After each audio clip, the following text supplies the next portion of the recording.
Hi, Neil from EA Media.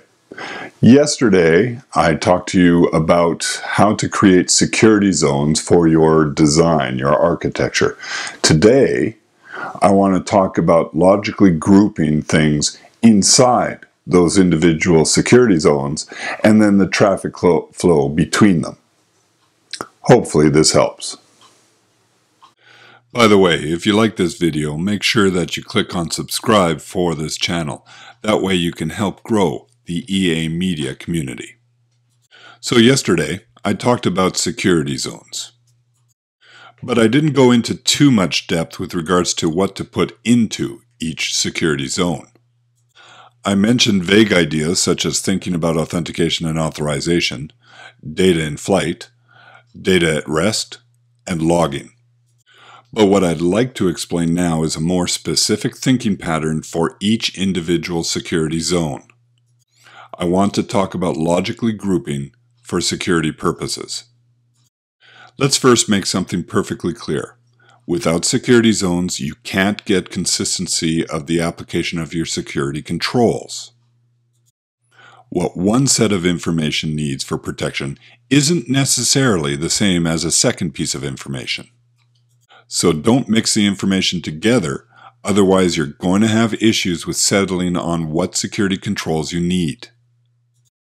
Take, for example, public information that you release to the general public, like news releases. Now mix it with highly confidential information that only the company executives should know. And yes, there is information that they should know, but the receptionist shouldn't know. If you put them both in the same security zone, then you have to decide which information will suffer. Should accessing the public information require two-factor authentication, like the highly confidential information? Or should you not bother using encryption and allow high confidentiality information to be sent across the internet in the open? See what I mean? So make sure you have segmented your information. And that goes for the equipment that the information resides on as well. Sure, maybe you have two different shares on a server with different classification of information, but if the server gets taken over for some reason, like say a Microsoft vulnerability or maybe a poorly configured password, then they have access to both sets of data. So classify the equipment the information is on as well, so that you know how to treat them. But if you have to have a mix of data on a single server or server instance, then classify that equipment as the same as the highest classification of data on the box. Network equipment becomes a little bit more difficult because you get different types of information flowing across that equipment by nature. So what you do is what I was talking about in yesterday's video. You think in three-dimensional chess terms. You have the network equipment in its own plane and classify it as the same as the highest level of information traveling across it. And remember that management traffic is separate from production traffic, so don't connect to network equipment through production ports. Otherwise, anyone going through that piece of equipment is exposed to how access can occur. What about applications? Well, applications, again, are things that have classifications themselves, and they will fit into the appropriate classification level. Each component of the application, and remember there can be both application software, database, different instances that are communicating with each other, each will have that classification. So if, for example, the application is making use of space on a SAN, then remember to logically group things with the same classifications in your SAN. And don't forget that solutions not only have production instances, but they also have QA and test dev instances, as well as other types of environments. The QA and test dev instances should be completely isolated from your production environment because those are environments that are meant to fail.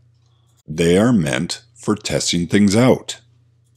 But you don't want anything that happens in those zones to impact your production environment. I would suggest, since those zones shouldn't have production data in them, they don't really need a high classification, so they can have their own security layer all to themselves. Just remember that this security layer can be used to access your production environment. Yet another reason to completely bar traffic coming from that security layer. Let me finish by talking about traffic flow. Traffic should never flow from a lower classification to a higher classification level. Remember, if a lower classification has easier security controls, then you would be able to take over a lower box and then flow uphill to the high classification level. Always have data flow from high to low, just like water.